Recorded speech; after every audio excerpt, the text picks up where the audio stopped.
Hey guys, Ryan Earnhardt here from CreativeSoundLab.tv. Today we're checking out the Boz Digital Labs Big Beautiful Door.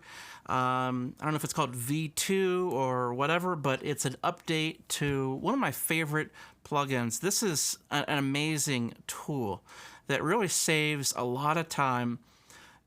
You know, there's so many things that you could sit there, you can edit, from guitar takes to, we're going to look at a kick drum today. There's so many things you can edit, and if you just get a tool that does the job, it really keeps you from having to go in and edit every single thing. So the Big Beautiful Door is a really unique tool for mixing, and I'm going to show you kind of what I think of it, a couple things it can do. So let's check it out.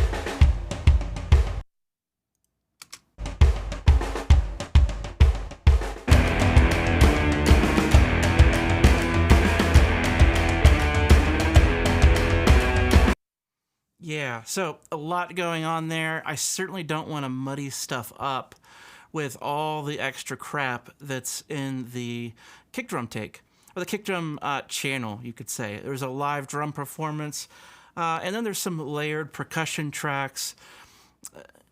There's going to be some bleed. It's a live drummer track. So this is a great way to address the issue. So right away, I noticed, wow, like you could actually resize this thing.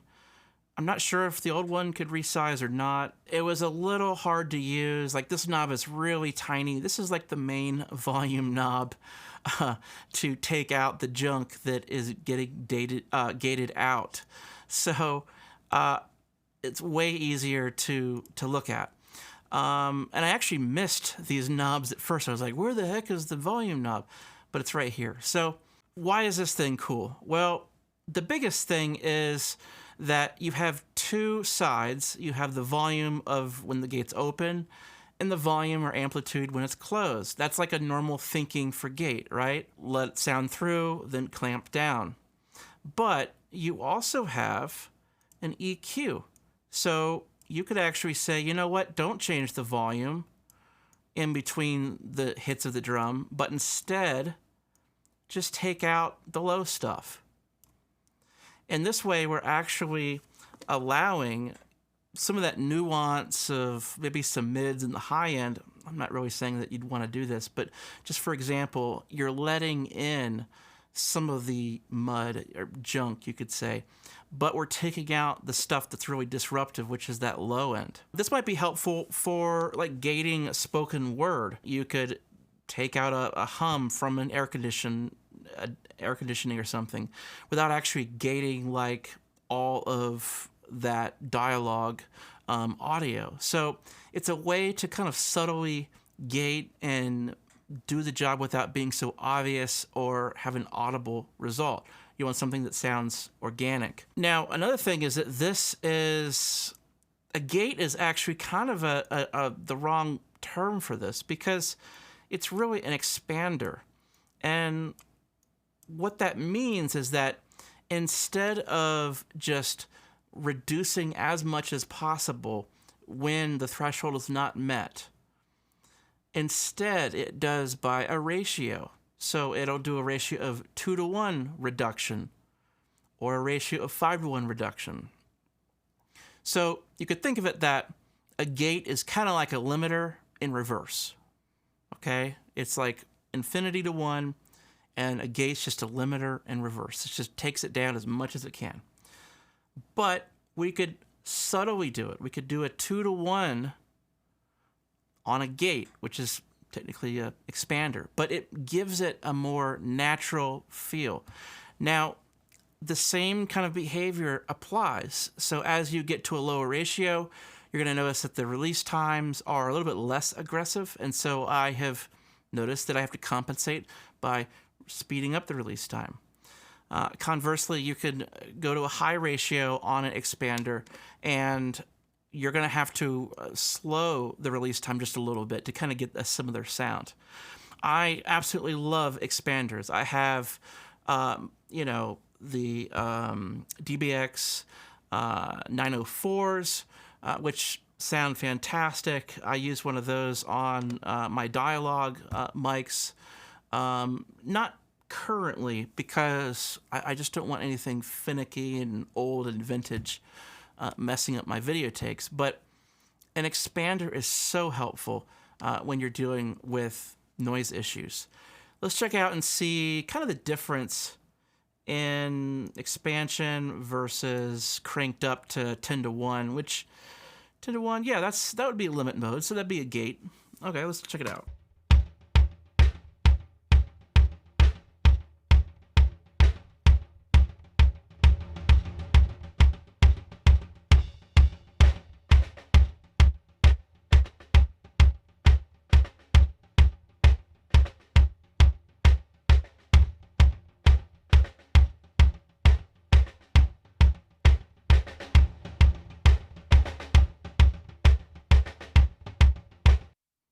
So you could hear that, as I come down with this, it is much more gentle. Now, I'm not sure why the graphic says 1 to 1 and then says 0.0. It's a little confusing, but you can hear how gentle this can be. A lot of gates, they only have this hysteresis, which is basically the trailing off of a note. It kind of just, lets it the notes trail off a little bit and sustain, and then once it crosses that threshold, then it closes down. So it's almost like a second threshold for just the release time. Look ahead, I think, is very important. I love having a look ahead and then a very fast attack, usually like 1 millisecond, so it doesn't pop. I'm not hearing popping though, so that's good. I mean, that's like a great design, that it's not popping at 0 milliseconds. So that's great. But yeah, the big things are having an adjustable ratio. And then the unique thing to the big, beautiful door is these EQ curves, okay? Because it's not only just adjusting the gain of the mud in between those drum hits, but it's adjusting the tone. So let's play with that a little bit. Let's go with, yeah, we can do a 10 to 1 ratio. I'll show you kind of the difference here.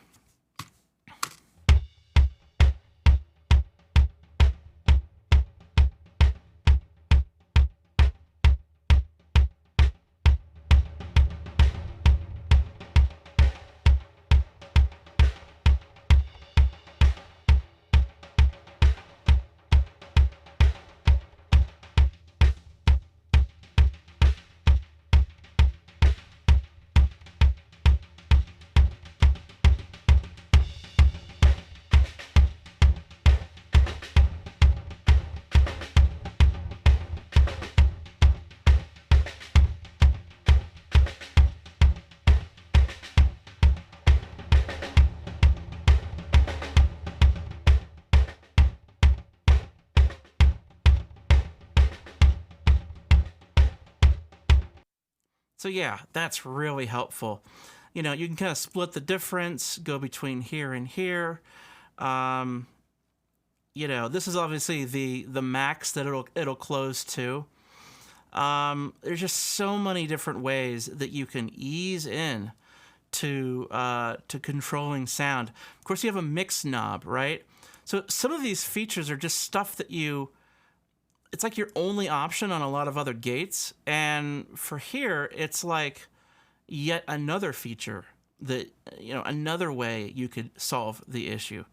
So it's really, really helpful. We could control the ratio.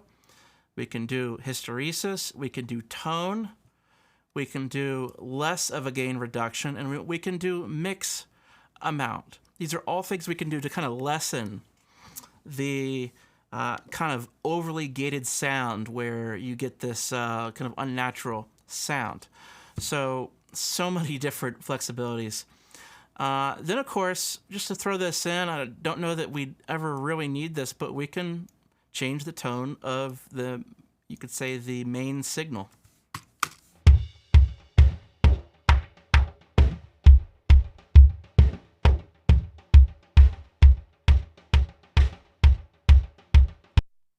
So, very quickly we can, just add an EQ if we need it.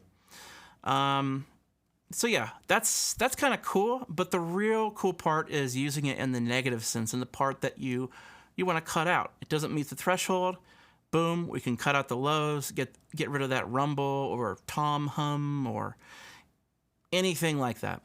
Of course, we have the sidechain thing. I just have it set for just kind of, somewhere in the middle.